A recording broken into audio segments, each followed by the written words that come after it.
So we've identified which circuits are contributing to the electric field exposure. And just park this straight between his toes. Do you have any toe pressure? That's your way. When we're getting macro doses of these toxic metals and elements.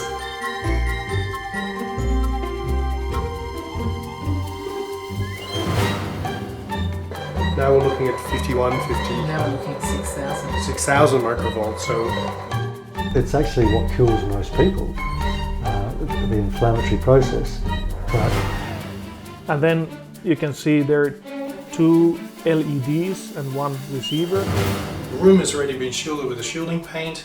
That's grounded, so that's going to catch a lot of those electric fields from the wiring. We will bump into occasionally, not often, but I can guarantee you bump into it. Welcome everybody, thank you for tuning in. Today we'll be talking about radio frequency radiation.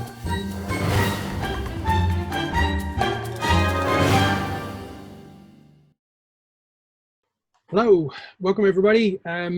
Today was an interesting, interesting sort of event. I mean, there's lots of things interesting happen, but today all of us were sort of interested in LAFM Tasmania Talks, a radio station who was going to give a little bit of airtime to the whole 5G story. And of course, there's a lot of people concerned about 5G. And well, to tell the truth, it was a bit of an anticlimax. I mean, we were all excited because we have grounded concerns, which we think are grounded in an awful lot of science, that 5G, as well as the 3G and the 4G, is a burden on our health. And it was wonderful to give a little bit of airtime to hopefully reach other people in the community, to sort of, maybe shake them awake a little bit that, hey, hang on, maybe not everything's potentially good for us, and sort of question that a little bit. And so that was great that they were going to give a little bit of airtime, but it's kind of turned into a bit of an anticlimax. I was asked to be involved because I'm, busy in this industry. I assess homes for people, so I was asked to sort of, put in my 2 cents. As soon as they heard I was from Melbourne, they weren't all that interested. James is here. He was sort of involved, ready to ask a heap of questions, and I think you only got 1 question in, right, James? Yep, they only allowed me to ask 1 question, yeah.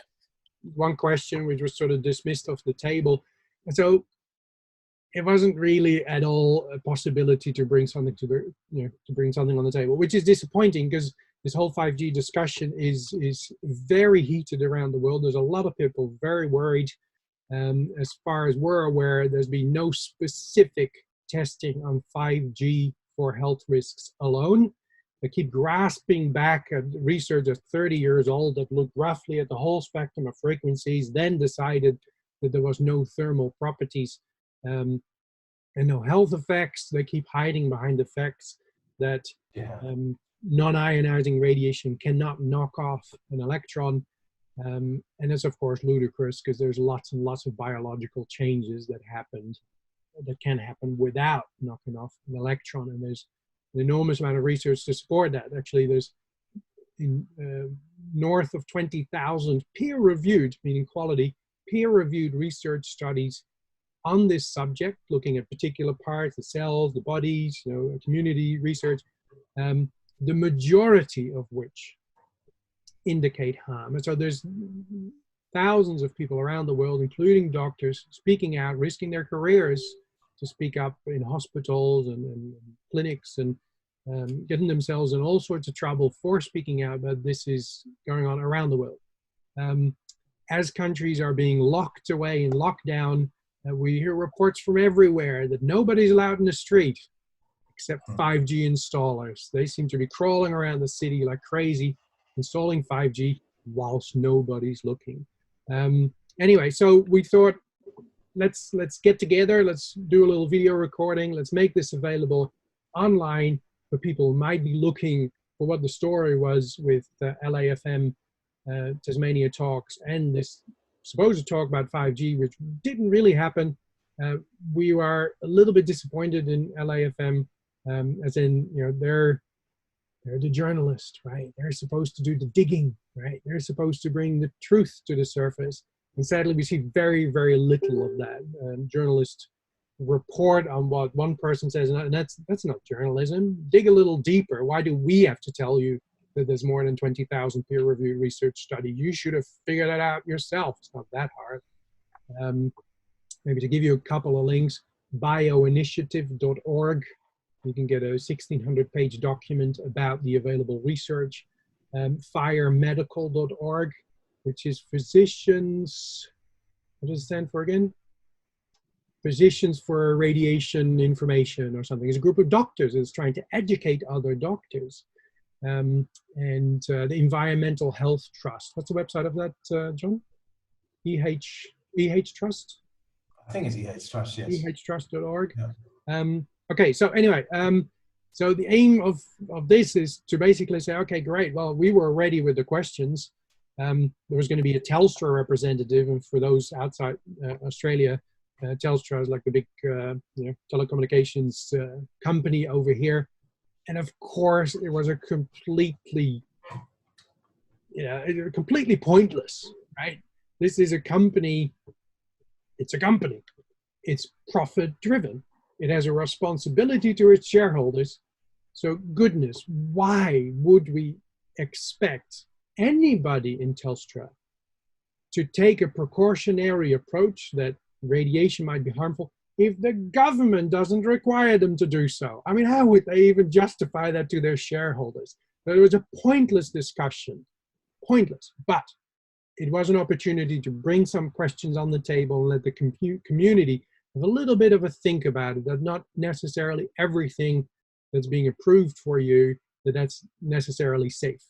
We've had smoking in airplanes, we've had lead paint, we've had asbestos, and yeah, anyway, I would have thought that governments would have taken a little bit more of a precautionary approach to think. Normally you learn from the past, right? Anyway, so my hope is, or our hope is, that this, if anybody's looking for this interview, which kind of didn't really happen, that this gives you some information. What were some of the questions that we wanted to raise in this program? Not whether we expect the Telstra to all of a sudden go, you know what, you're right, right? And it would have never happened. But we would have liked to make you aware of it. So we've got some people here who've got concerns, and we're going to share some of those questions.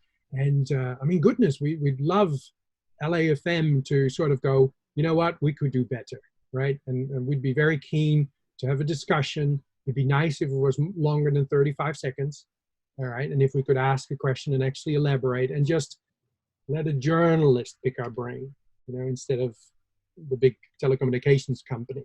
They wouldn't pick our brain, to just dismiss anything. So maybe before we start, if I can sort of maybe elaborate a little bit more. So what is 5G? All right, so 5G is just another network, another radio frequency radiation system that is used to get you telephony to your cell phone. And of course, it's all the need for speed and more data. Now, the point I would like to make is that I think the worries about 5G are completely, fully justified. There's already so much research, but all this research is in relation to 2G, 3G, 4G, which is already enough of a problem. We don't need 5G on top of it, but 5G is set to use 3.5, 3.6 gigahertz as a frequency, which is tower to the cell phone. And then this data needs to come from somewhere. So a lot of these towers will be talking to each other, and they'll use much higher frequencies. Now, it said 60 gigahertz is part of that. I did an interview with Professor Ollie Johansson a couple of days ago because I'm organizing a symposium about radiation. If you want, you can look it up, register. It's called Global EMF Radiation Summit. .org. You can go and have a look. And I asked him, there's a lot of talk about 60 gigahertz and that would interfere with the oxygen uptake possibilities of capabilities of the mitochondria in our cells. And he says, yeah, that's absolutely correct. He didn't believe that it was used in purpose. I mean, there's very little logic to telecommunications company want to kill off their consumers. It might just be a mistake, simply not looked at the research. Seems to be a common theme. but yeah, something that that could be adjusted for a start. But there's going to be more pulsating signals with 5G, multiple frequencies used for the delivery. So it's basically, I would imagine, like having multiple phones strapped to your head if you insist on using your phone on your head.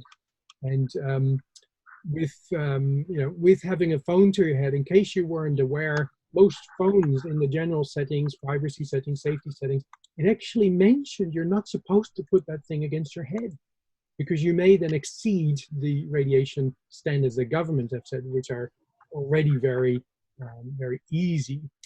So that's one thing, multiple angles of delivery, and of course, those higher frequencies have less penetrating power, and so we need more cell phone systems, or mini cell sites, as that's called. Some countries are talking boastful about every street lamp, every street corner will have a transmitter, and it's very close to the truth. Also with that delivery, and that's something we were talking about briefly before, is that you're getting more and more reports from other countries that people are starting to realize that trees are disappearing in our neighborhood. I know that's certainly true in my streets where nothing was wrong with it. Trees are disappearing because it would interfere with the delivery of the signals. Anyway, we've got a lot of little things to discuss, so I've yapped on a little bit too long, perhaps. I can hear somebody clicking on their keyboard. Maybe if you can mute your mic or stop clicking, that would be great. Sorry about that. All right, cool. So yeah, I've got a few things I wanted to raise, but maybe I'll pass the baton to somebody else, and we can have a bit of a discussion about this, and just to make people more aware of what's actually going on. James, you want to? Yeah, well, I rang the local radio station last week with my concerns of what I've been reading and listening to about 5G. I'm an arborist, so I don't really know a lot about, what's 5G is. So I just rang with some general questions. But my concern was initially, I got to ask one question on that last week, and I asked that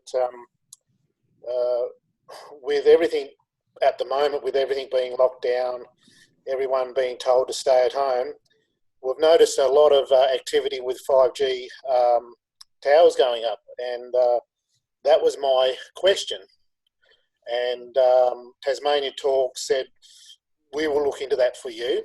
And they did call me back and said basically Telstra, with the government stimulus package that's been offered at this particular time, are going forward as quick as possible with 5G with the stimulus package that the government has allowed for it. So that was the answer they gave me. And I said, well, I do have some other questions. And they said, well, we have a Telstra person coming on, and maybe you can ask that person your questions. And I said, basically, okay. And but yeah, they rang me today first up, and they got me on the back foot. I didn't expect them so early in the day to call me about this, and unfortunately, I wasn't quite ready to go on with it. But they said, no, we'll get you on. So basically, I had my questions here to read out, and basically got them to read. And basically, I was asked one question, and that was it. So that's how all this got started. And so basically, I've got some other questions here to ask, and you guys, with your knowledge, hopefully we can get through a few of them and go from there. Yeah, sure. We'll throw them out there. Well, my first question was, is 5G activated in Tasmania and in my city of Launceston, northern Tasmania? So we basically don't know as the public if it's even connected. So is 5G actually servicing our area at the moment? That was going to be my, one of my first questions. Okay. John, do you know anything about that? Microphone. I had a lot of inquiries, sorry for that, about people, of course, there's more and more anxiety about 5G. Because 5G is all about having a cell tower emitting the 5G signal, but then it's also the network which brings most of the danger. I mean, every 100 meters or so, having a small cell antenna through the streets. So you're talking about a very dense network. And I haven't really found any proof at the moment that that's been rolled out yet in Hobart or in Launceston, which would be the biggest cities in Tasmania here, where it started. So far, I mean, there's mapping where you can find the towers. And I've asked people in Launceston that I know to have a look around. Nobody has found these small cell antennas as yet. There is a website where you can retrieve that. We can go and have a look and maybe put that in the comments. I think with this whole installation story, I think what we should all realize as well is that, of course, the telecoms don't click their finger and all of a sudden the system is there, right? I mean, they'll be installing that months before they offer it as a paid service to clients. So I would say that the installation of 5G and the testing of 5G would have to be underway already, right? If they would hope to have a signal out, who knows, 6 months in the future. So I have seen this in Hobart at the Telstra store. Sorry for interrupting. Yeah, no, go ahead. I've seen Telstra advertising this in Hobart, saying they're 5G ready in certain areas. There's a map on their website. Yep. It's available in Hobart. Okay. I walked past a Telstra store in Eastlands in Hobart several months ago, saying we're 5G ready, 5G phones, all of that. As far as Launceston goes, I remember seeing a headline on EM Facts last year sometime that Launceston was one of the early test areas of 5G. I've personally seen a 5G test antenna in West Hobart here. So, yeah. Well, it makes perfect sense that it would already be there. So you think it's up and running? Is that what we can conclude? It's there now. We can't really conclude anything right now, but there's websites we can check that out. You can see what is available on each site. I wouldn't say it's running at high capacity, but it's the beginning of it is definitely they've advertised it. Yeah. I mean, and the problem is that under the code, telcos must follow the mobile phone base station deployment code. And I had friends trying to find out where they're rolling it out, and the council doesn't know where, telcos they should actually, by law, tell the council. And so it's important, we all want to know what's going on. And what James says, it's all being rolled out, while we are locked up, basically, or in our houses. And so what's going on, Yeah. Any other things you wanted to raise, James? The question I did get to ask this morning, my concern was it's been banned in other countries and cities and towns around the world. So why is it being rolled out in Australia? The gentleman said he didn't know of that, and he'd do his research on that. So that's the answer I got. So he didn't know, even though what I've looked at, it has been banned in other parts of the world. So that was my question this morning. So I don't know whether you guys can elaborate on that either. Yeah, well, I mean, I would assume the Telstra representative did know, or either he was very ill-informed on the entire subject, because there's many countries where, people are concerned, and many governments that are taking a precautionary approach to this. I think last thing I heard was Slovenia has put it on hold. What was it? The Minister for Telecommunications of Papua New Guinea put a halt to it until more data was available. And of course, as we were discussing before, I think the council in Byron Bay, well done, stuck their heads together and said, no, you can wait with us for a little while. And this is going on all over the world. So I'm sure Telstra would be aware of this, and as mentioned, profit driven and just wanting to push forward. Brussels too. Was it Brussels? Brussels. Sorry, John? Would we know? Because if there's studies available yet, because I remember Mr. Blumenthal in the Senate Commerce hearing in February last year in America, 2019, asked clearly what kind of studies had been done and how many money was spent, and those interview interrogated, or how you want to call it, I had to admit that there was not one study done on 5G. That was last year, just over a year ago. Is there any, do we know if there's any, I mean, these countries has halted it, but are we aware, are there any studies so far now? That's the question. Yeah, I'm not sure. I don't think there are. And then besides that, there's no, if you want to do a test, you'd have an area with and without, sort of a thing. And there is no normal anymore. There are networks everywhere. And it is said that our exposure now to radio frequency radiation is, 17 quintillion times more than natural radiation. And our bodies are, a chemical miracle, but certainly also an electrical miracle. And so, we just can't, expect our bodies to keep operating like this. I think Alex was highlighting some research of Professor Martin Paul that might be interesting to tell people a little bit about. Okay, so I know that Telstra uses the ARPANSA safety guidelines to determine what they deem to be safe. And the ARPANSA safety guidelines are based on thermal effects. But there are many non-thermal effects that occur at levels orders of magnitude lower than that. Thermal effects, by the way, means that's the point where your tissue is being cooked. Yes. Right? That's what they've been looking at. Basically saying, okay, well, as long as you're not being cooked, it should be fine. Yes. Sorry, carry on. So I've just got a quote from Dr. Martin Paul.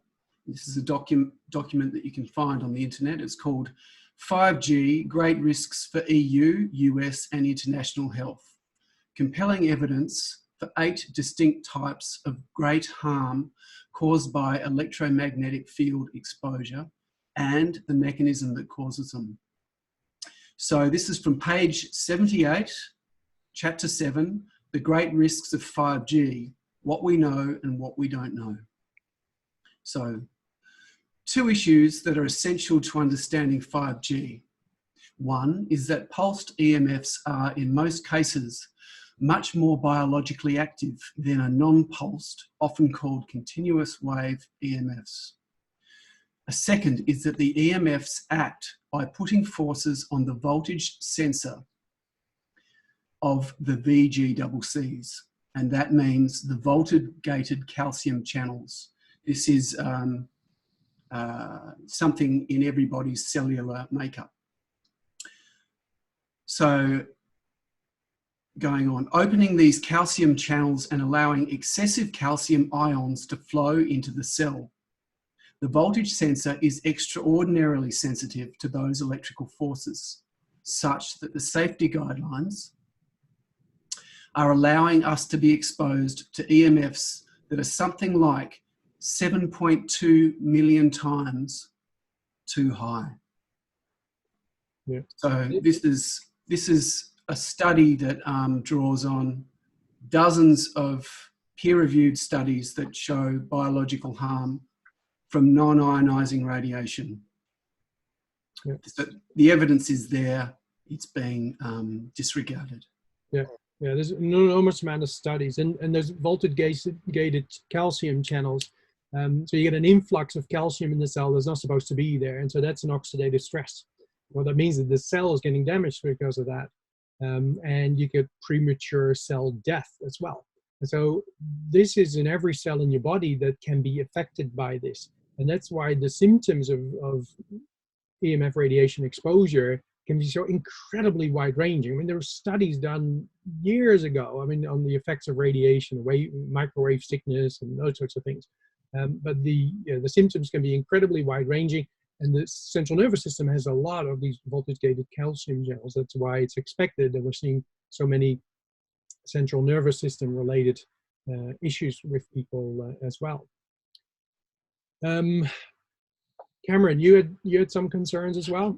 Yeah, thanks for having me on, Patrick, and hi everyone. But well, I have to admit, my knowledge is limited on this. But for me, I've seen the headlines over the last year or so, and thought, wow, that's interesting, And then what I suppose piqued my interest was Byron Bay winning their court case against the local council to cease or stop any installation of 5G. And I thought, wow, because those people, for me, I've always thought of Byron Bay as the healthy area, their natural area.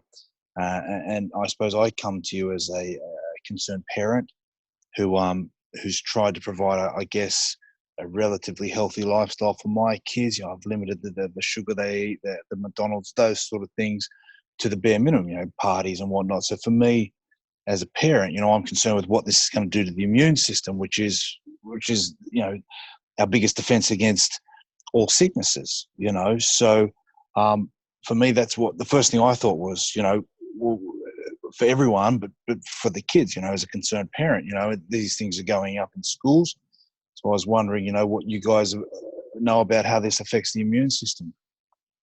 Yeah, great question. So, basically, I think there's enough proof to show that man-made radiation affects our ability to sleep, rest, and regenerate, and also our immune system. There's enough studies on 3G and 4G to show that we've got problems there. And especially now in a period where, we've got a virus going around the world, we need our immune system. And, we don't need added systems, added burdens to make that fight even harder. So I think that's a terrible, it was a bad combination before 5G was here, but now with 5G, it just gets even worse.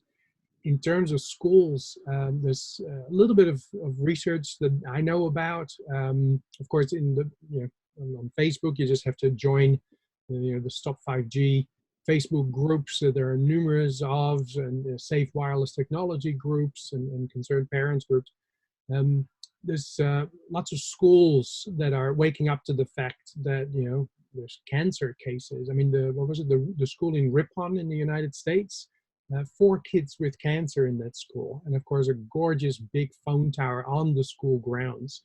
Now, of course, they just need to be near the school to have an effect on it, right? If they're right on top of the roof, arguably right underneath it, you may not have that much exposure compared within the playground. So it doesn't really matter if they're on top of the building or if they're near the building. If those levels are too high, then that's already of a concern. I do know of a particular study that was looking into diabetes, actually, and there are 2 schools, certain amount of phone towers around. The amount of numbers of towers is not important. It is the exposure, what you measure there. And they were measuring levels which were a certain level at one school, and they were about 4 times higher in the other school, far below the government exposure limits. And when I read it, these were sort of levels that we see around town all the time. It wasn't that particularly spectacular compared with what I normally see. But anyway, the research concluded that when we're looking at the diabetes markers in the children, in the other school, all the diabetes markers were up in the children. So the researchers concluded that phone tower radiation was linked to an increased chance of diabetes in children. So that's fascinating. Of course, something that, and it does need a lot more study, but goodness, open your eyes. What do you think yourself? Autism.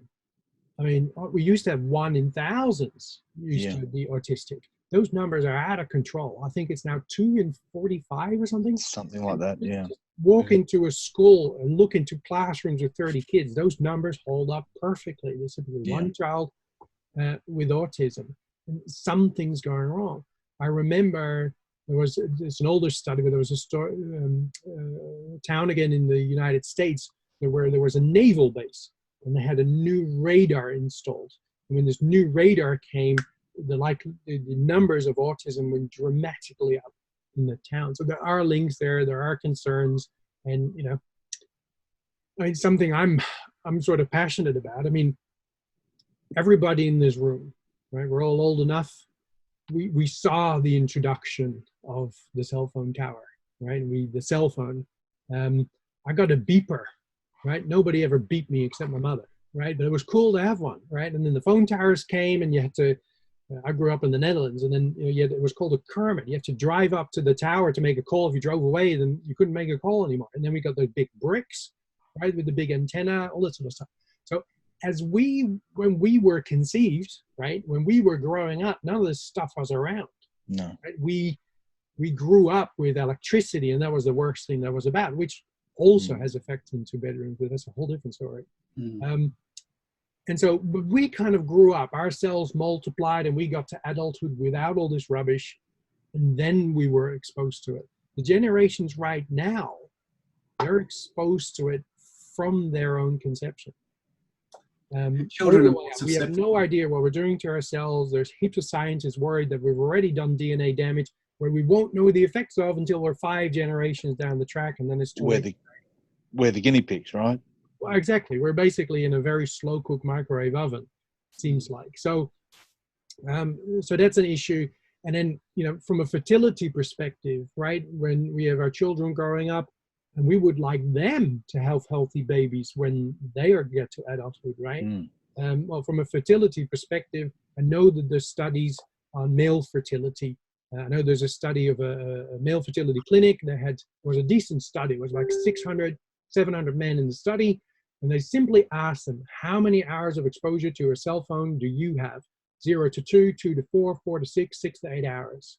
They compare that with the quality of the sperm samples they had on file, and it matched perfectly. The more exposure, the worse a sample. So if you're listening to this and you take anything away from this, goodness sake, pull that thing out of your pants, will you? Just hold it in your hands. Turn it on to flight mode, and if you want to check your messages, then take it off flight mode. It'll come, it'll be right there for you to look at. But don't keep it in your pocket. Now, sperm cells actually take 4 months to mature, as in to grow, and then they're, let's say, ready for dispatch. With women, that's very different. Girls are born with all eggs on board. They don't get any more. What they've got is what they got. So they're being exposed to all this radiation, and we have no idea what we're doing to ourselves. And yeah, taking a leaf of Professor Ole Johansson, I heard him say this somewhere. I thought this is brilliant. The World Health Organization classified wireless radiation technology, things you get from Wi-Fi, your cell phone, phone towers, 2G, 3G, obviously 5G, as a class 2B possible carcinogen. Wow. Okay, well, possible carcinogen. Look it up on Wikipedia. In the same class is exhaust fumes from cars. And so Professor Johansson would, you know, to sort of stir people awake, would ask parents, say, well, would you put your child in any room that's filled with exhaust fumes, where you could smell exhaust fumes? And then he would look at him angrily and say, no, of course not. We're good parents. We would never put our child there. Well, according to the World Health Organization, we're doing exactly the same thing if there's Wi-Fi there. Yeah, wow. I think that's something scary to to sort of wake up on. And I had a discussion with Dr. Erica Mallory Blythe. I have a podcast channel, Health Stronghold. You can listen to it there. And she was highlighting that given the amount of research that's already available, there's a model they use to figure out what should be classified as what. And she says there is already so much evidence it shouldn't be a class 2B possible carcinogen anymore. It should be a class 1 carcinogen. But I think she said IARC, the International Association for Research on Cancer, I think, if I want to be misquoting that a little bit, they haven't reconvened, I think, when I did the interview with her, she was saying they haven't reconvened since 2011 to reassess this stuff. So you have to wonder, well, why aren't they getting back together? We get all this new data, all this exposure to children. Nobody's looking at it. Why not? Anyway, with exposure standards, I think an important thing, which I found exceptionally chilling to read, there was I think it was an audit that was done in Europe about radiation, and an expert came in to talk about exposure standards, and I'll never forget it.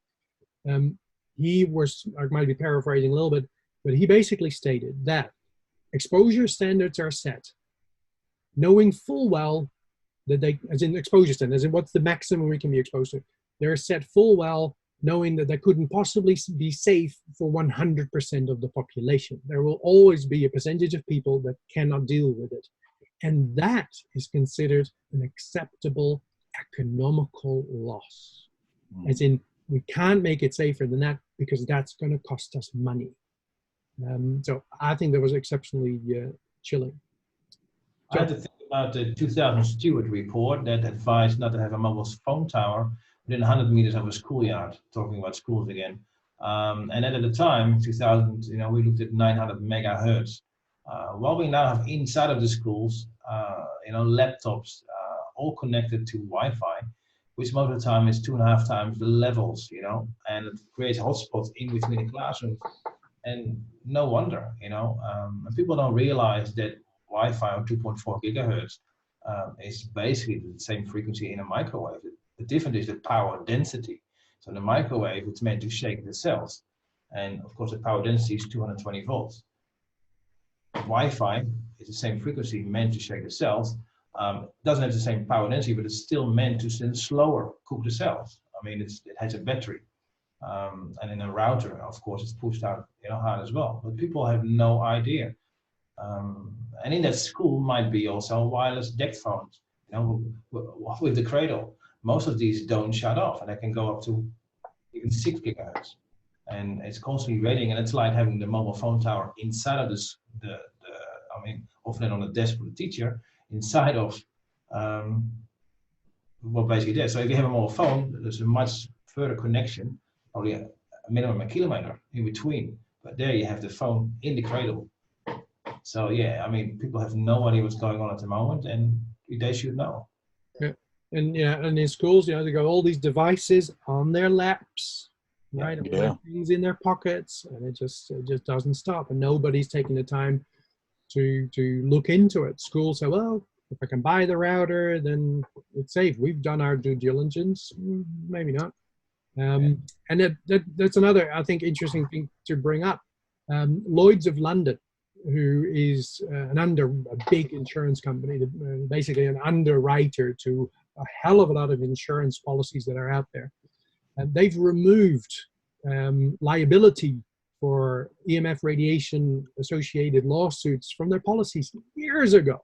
At that time we were all sort of, see, they can see the storm coming. Why can't anybody else? And so, what that means is that, and I attended a legal brainstorming session about this at a university in Sydney. And they had lawyers there who worked with people with cancer from asbestos and that sort of thing. And that comparison was drawn very, very quickly. With asbestos, if you worked for 5 employers and you were exposed to asbestos in all 5, and 4 of those have gone out of business, the last one is 100% liable for your exposure. So what that means is that if you are a school, so you're a kindergarten, and you're a school, and then you're an employer and another employer, you can have somebody going through that system from a school, from a preschool to a school, to one employer, to another employer, and all of them expose the employee or the student to Wi-Fi. As far as I'm aware, they have no insurance. If this eventually comes out, that they look at the data and say, well, actually it is a class 1 carcinogen, and people do get cancers, and they do get prostate cancer, and they get brain cancers, which are, of course, typically, and just talk to your brain surgeon, right? They're typically on whichever side you're handed, right? If you're right-handed, you tend to put on your right hand if you put your phone there all the time. And interestingly enough, if you share, sorry, I just got all these facts in my head. If you put your cell phone or a cordless phone, there's no difference between the two in research. If you put that on the same side of your head all the time, you have 400% more chance of brain cancer. If you share the love, right side on Monday and left side on Tuesday, then it's only 200% more chance of brain cancer. Just flew into my head. Yeah, it's power density and proximity. And one of the things that often comes up when I talk to people about this is they say, well, they're only radio waves. We've had radio for years. We've had television for years. There's no problem. Well, you could counter that, but if you just look at the whole proximity and power density, John mentioned power density before, and Patrick, you were just talking about proximity just now. One of the things that people don't consider is radio and television. That's a transmitter that's kilometers away, whereas now it's in your lounge room, it's in your pocket. It is all about power density and proximity and the kinds of radio waves that we're exposed to. People often say we've been showered with radio waves from the cosmos. for hundreds of thousands and millions of years. But it's the quality of the radio wave, the kind of wave, the power density and the proximity. These really are so important. And that's why it's important to use airplane mode, putting routers as far from your bedroom as possible. Just move away from wireless technology altogether. Some research has shown triggers your sympathetic nervous system, which is your fight and flight response, and you should be in parasympathetic mode, which is your maintenance system. And so that's how you repair. That's where you should be in most of the time. And then when you go play football, or there's a creepy house lurking around your guy, or tiger circling your camp, that's where you've got your sympathetic nervous system for. And radio frequency radiation triggers the sympathetic nervous system. So then you get vasoconstriction. That's why your blood pressure goes up. And there's studies to confirm that. Use a mobile phone, your blood pressure goes up. And it slows down or halts your digestion. That's what sympathetic nervous system does. It gets you ready for this pending emergency, which never happens because it's Wi-Fi or cell phone tower radiation. And so when the digestion is slowed, you're not uptaking your food anymore. So everything sort of suffers. And I think it was interesting what you raised, as in people say, well, we have it all the time. There's no problem with that. Is there? I mean, doctors were trained basically in end-stage diseases. That's what they get trained in school, right, when they learn to be a doctor. What comes into the waiting room now is all chronic health issues, little things that just linger on and just, it's actually not what they were trained for. And so is everything all right with all this exposure? I think the introduction of all this stuff is so gradual, you don't notice that this stuff is happening to you. And then you write it off as, oh, I'm just getting old. I mean, you also have no comparison anymore of what life would have been without this stuff. I mean, I remember the introduction of the cordless phone. Our neighbors had one, like, wow, that's cool, right? I mean, you remember, right? Girlfriend on the phone, Mom, can you put the phone? It used to work like a treat, right? You just listen if your sister was listening in. But then cordless phone, well, that was a great idea. Maybe 6 months later, we would get one, right? And so it was a very slow, gradual introduction of that stuff into our society. We would have no ideas if that would have increased the amount of headaches we had as a whole. But then, I remember when they first came out, and I couldn't work out why I was getting a headache when I had this thing up to my head for an hour or more. My head would start to heat up and become warm. And that's the heating effect that we were talking about before. Yeah. Also inflammation, though. It doesn't necessarily need to be the radiation that's heating the tissue. It could also be your body getting irritated, more blood going to the area, and that's why you start getting, a heating sort of feeling. But yeah, very true. We were talking the other day amongst ourselves, and when I was growing up younger, and you'd hear of the odd person that was getting cancer, but these days it just seems like there's cancer after cancer. People dying all the time. When we were younger, you'd hear about one person every maybe year, one person a year, as an individual. But now it's rampant, isn't it? So. Yeah, well, when you look at, for me, my grandparents all grew to a ripe old age and they were dying of emphysema and old age rather than cancers. I look at my aunties and uncles, they're all going out via the cancer path. And you do wonder what is causing that? Is it the food we're eating? Is it the medicines we're taking? Is it the telephone systems, power system? It makes you ask the question, right? When you're seeing the people around you, these days, there used to be rare childhood brain cancers, and now that appears to be the biggest, from what I've seen, the biggest killer in kids under 5 is now a rare childhood brain cancer. Wow. With the football shows wearing the beanies, it's all about gaining money for the rare childhood brain cancers that are now killing kids. It's the biggest killer in kid under 5, if I'm correct, and that's what I'm seeing. So I suppose you've got to ask yourself, what's causing all this? Probably a combination of things, of course. Our diets are rubbish. We have way too much sugar in our diet, and all that stuff doesn't happen, or all that stuff, contributes to it. But there's certainly enough research to show that radiation has a big hand in it as well. Yeah. What I wanted to just touch on with that cordless phone before, the introduction of that was really slow. And then a few years ago, we got the smart meter. Remember that?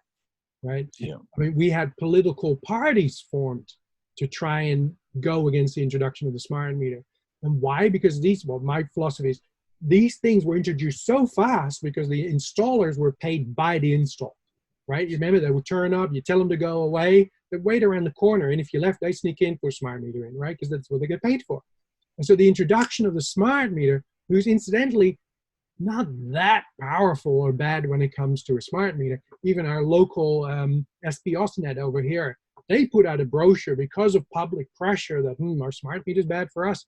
They put out a brochure saying, well, they're really not that bad. Here's a list of things in your house that are far worse than a smart meter, right? Baby monitor, right? Wi-Fi router. And I'm like, thank you very much for educating the public, right? But this smart meter, it was introduced so fast, so many people got it. All of a sudden, people started to notice, headaches too? Ringing ears? I mean, those were the typical symptoms that me, myself, John, we would get phone calls about that, people were experiencing that anyway. It made perfect sense. Depends where it's installed. Also, and your bedroom would be terrible, but there were enough people that had it installed on their neighbors' houses, and they avoid installation, and the neighbor's house would be affecting them. And my professional opinion is that the radiation of the smart meter is bad, but if that gives you symptoms, it means that there's a lot of other things going on in your life and in your bedroom specifically for the smart meter to push you over the edge. But the introduction was fast, and people started to notice. What I would like to add as well, people don't realize, we got a new cell tower. So they think like, we got the Vodafone cell tower there. We got one signal from Telstra on the tower, one from, so we have the carriers, and they'll have probably one or two signals. No, I saw one tower, for example, in Sorel, had over 600 signals coming off that one tower. And if you look at the whole Hobart area here, we got over 600 towers. So we are literally walking or swimming in a sea of microwave radiation.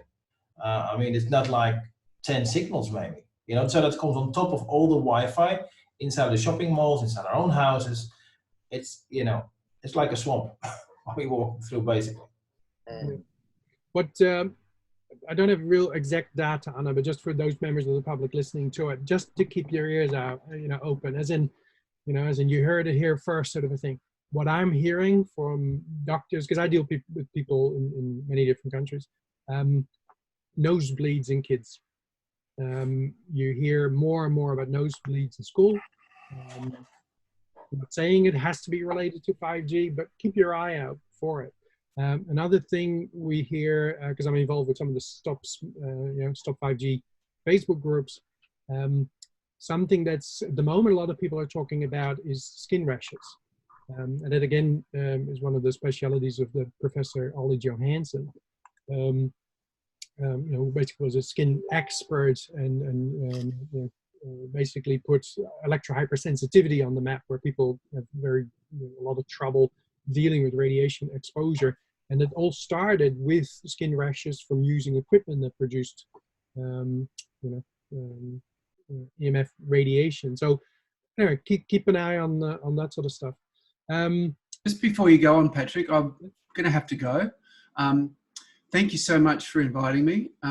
Before I go, I'll just a couple of things when we were talking about sickness, what's making you sick. We've also got circadian rhythm, blue light from screens, the proliferation of hundreds of thousands of these devices everywhere. It's not just microwaves, it's also this light. People inside with this blue light, this unnatural light, our eyes aren't getting the natural light that is part of healthy functioning and environment. And just before I go, one last thing in regards to 5G. There's a website called 5gspaceappeal.org. That's 5gspaceappeal.org. And it's an international appeal to stop 5G on Earth and in space. Believe it or not, for people listening, they actually are working, if not already doing it, broadcasting 5G from space, which must take incredibly powerful transmitters, because 5G takes a lot of power because they're very small waves in many cases and need a lot of power to go a long distance. So we've got near Earth satellites that are potentially beaming this all over the world. Regardless, on the website it says there are 226,095 signatories from 210 nations and territories as of April 6th, 2020. So a lot of people know about this. It's a real deal. It's really big, and it's more technologically advanced than we perhaps would have imagined. Anyway, blessings to everyone. Keep safe. Thank you, Alex. Thank you for the opportunity. Thank you for all of your work. Very great. We've said our piece, have we? Well, I better go. All right. Thank you, Alex. Thank you. Bye-bye. Bye. Yeah, I think those, hopefully those who were listening were indeed listening. So, make up your own mind on what you think is acceptable. The worst thing you can do is to not speak up and not make people known that you wanted. A good thing to do, I think, as a start, was to send a registered letter to your council that you do not consent to being exposed to 5G radiation. That would be a good start. Talk to your local members of parliament. They are there to listen to us, and it'll be a hard battle, but they also are family people. Don't go in yelling and screaming. Talk to people normally, present them with the facts. We mentioned some websites in the beginning. You can go in armed with thousands of pieces of research studies. It doesn't take a rocket science to figure out that there's something going on here. In terms of why those exposure limits won't change, personally, I think it's a liability issue. There's lots and lots of money involved in the telecommunications industry, and the governments have a hand in that, so there's a conflict of interest. But there's also liability issues. If all of a sudden now they say, oh, sorry, we made a bit of a mistake. It shouldn't have been 2 microwatts per square meter, or 10 million microwatts per square meter. It should have really been 5, right? They would have to move towers. They would have to abandon houses as you can no longer live here. It would cripple the economy. The same thing with magnetic fields from transmission lines and local distribution lines. Standards are 1,000 milligauss, where we have cancer studies at 2 milligauss, doubling of sperm abnormalities at 1.6 milligauss. Right? I don't think they can go back unless forced. So yeah, I think they'll just keep sticking their head in the sand and saying, oh, no. Can't take that research into account because that was only 250 people. Oh, no, we can't. And they'll do that to tens of thousands of people per research. That does make a lot of sense to look at. Anyway, thank you much for your attention. James, thank you very much for putting the thing on the map in Tasmania. I hope LAFM might revisit the we would certainly be happy to. I think at the end of the day, Patrick, it's just about people's health. That's what we're concerned about. If it's in my industry, trees are dying. You've got to ask the question, what's it doing to a human body? And that's my concern. That was one of my questions, but I didn't get to ask it. I don't think Telstra would have had much of an answer for you. Yeah. All right, thank you, James. Thanks everybody for your attention and interest. So, thank you, guys. Thanks, everyone. See you later. Thank you. Thank you.